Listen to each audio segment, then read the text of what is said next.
YouTube, TTC, Dirty Bird Nation, the Sergeant back with another vid. Sergeant AR checking in with y'all on a Tuesday afternoon. Beautiful afternoon, not too chilly. Headed to the GYM, about to build up some muscle. You know what I'm saying?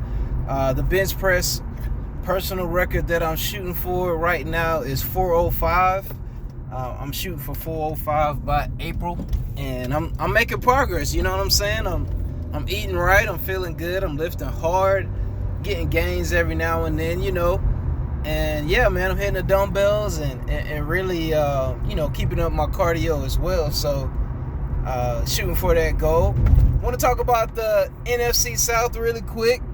The Panthers, Matt Rule from the University of Baylor Bears has been hired by the Carolina Panthers. I think that means Cam will stay.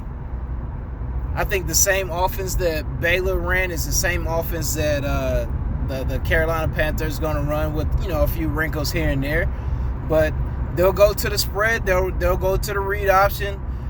Baylor just played Georgia in the Sugar Bowl recently, so a lot of the concepts, a lot of the 4 or 5 wide concepts, quarterback power concepts, things like that they ran at Baylor, they're going to run the same thing at Carolina. So, I mean, it provided some stability for Carolina with this hire. Carolina, they're definitely going to bring this coach in and expect him to turn things around, given the fact that they were in the basement this year as a team. I think they lost like 7 out of their last 8 games, something like that. So, Carolina's got a new coach. As far as the Buccaneers, Yuccaneers, Succaneers, their defense is going to get broken up. A lot of those players on that defense, they had a good defense this year, but a lot of those players probably won't stay. I know Coach Bowles will stay, and the rest of their coaching staff will stay. Your boy down there coaching the Buccaneers. I mean, he's supposed to be the quarterback whisperer, but we'll see what he does with Jameis. We'll see if Jameis gets signed long term or not. But I don't know. I don't know how they're gonna deal with him and his 30 interceptions and all the pick sixes he threw last year. Looking at the Poohdats, man, another playoff heartbreaking loss for the Poohdats. A lot of people going off on Twitter and social media about, hey, we're cursed and it's a setup, and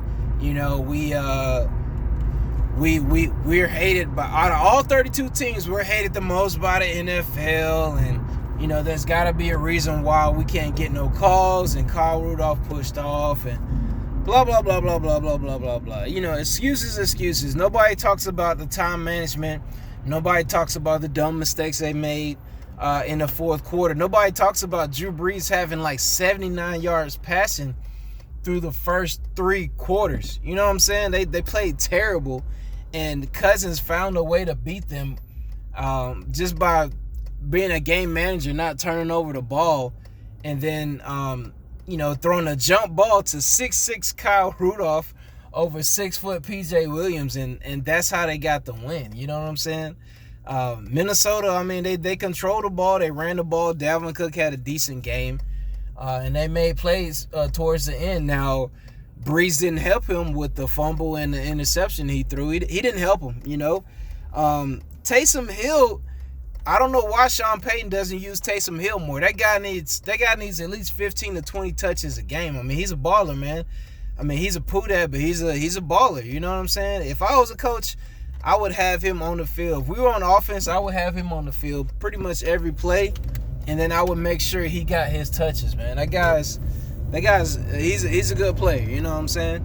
But yeah, Poohdad fans whining and crying and saying it's a conspiracy and the NFL is rigged and all that good stuff, while Falcons fans sat back and laughed and, pretty much bathed in their tears and, had a good time, making misery out of them, because they did the same thing. You know what I'm saying? When we lost in 15-16, when we lost, they did T-shirts and songs on the radio, and it was so funny. You know what I'm saying? So they deserve that, man. They deserve to get roasted. Pooh fans deserve to get roasted. They deserve to get tortured. Any malfunctions or any bad fortune that comes to freaking Aints way, the Pooh fans deserve it. You know what I'm saying? Looking at how nasty and disgusting they act at the games, they threw stuff at the refs.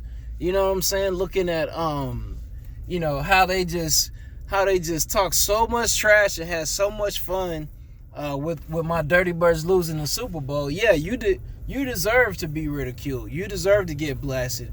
You deserve any bad calls from the referees. You know what I'm saying? And that's coming from me, the Sergeant, the Falcons fan. Yeah, it's a freaking just recompense for all the trash you talk, for all the songs you made, for all the t-shirts you bought, for all the times your little type trolls get in Falcons fans and content creators comments, don't make no videos, don't represent the team, probably never been to a freaking Pooh game, but are gonna put a little Pooh logo as your avatar, and then type troll and troll all the Falcons content creators and people who represent the team, man. If you're gonna constantly troll us, man, that's probably why your team keep losing in the playoffs, man. Y'all are regular season champs. You go to the playoffs and then you always lose on the last minute. Like I said, it's a bunch of factors that go towards that. My Dirty Birds, we're gonna make roster changes. I'm still pissed we didn't make the coaching changes. You know what I'm saying? A guy like Wade Phillips or Rex Ryan, I would have appreciated them to come in and completely overhaul our defense and change things and get us right. You know what I'm saying? I wanted Dirk Cutter gone as well. But they decided, hey, we want to keep the coaches around. We want to keep Quinn and Dimitroff around. So I've already ranted about that. I've already talked about that in my past videos. If you haven't, man, just click on my page, man, and look down, man. You'll hear my rant about the coaches and my disappointment with the team throughout this season. It's been bad. So much talent has gone to waste to go from freaking 1-7 and then the 6-2 is just, it's mind-boggling, man. To be two different teams after a bye week. When are we going to have the bye week next year? This next season, when is our bye week? When the Falcons schedule comes out, I'm going to look at our bye week and I'm going to say, look, we'll probably lose 3 out of 4, 4 out of 5, 5 out of 6 games until the bye week, and then we'll come back strong and start winning once the coaches figure out, hey, these other teams know what we're doing. Let's change our aspects. You know what I'm saying? Let's change how we do things. Let's change our play calls. But then by then it'll be too late. We'll be out of the playoff picture, and it'll be the same old stuff as this year. You know what I'm saying? Blake will probably keep Quinn around again, and then we'll go through this thing all over again. But anyway, that's just my quick update on the NFC South, man. Quick update on my team, of course. Man, it's been great, man. This new year has started off excellent. The season is fast approaching for these Atlanta Bravos. So I'm getting ready, getting prepared for that, keeping my body in tip-top shape.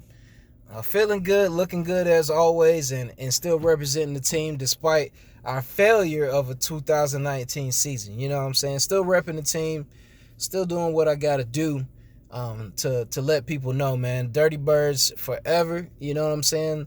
From where I am right now, Mercedes-Benz is a quick 30-minute drive away. So I'm always going to be a fan of the team. This is where I grew up, so nothing's going to change that.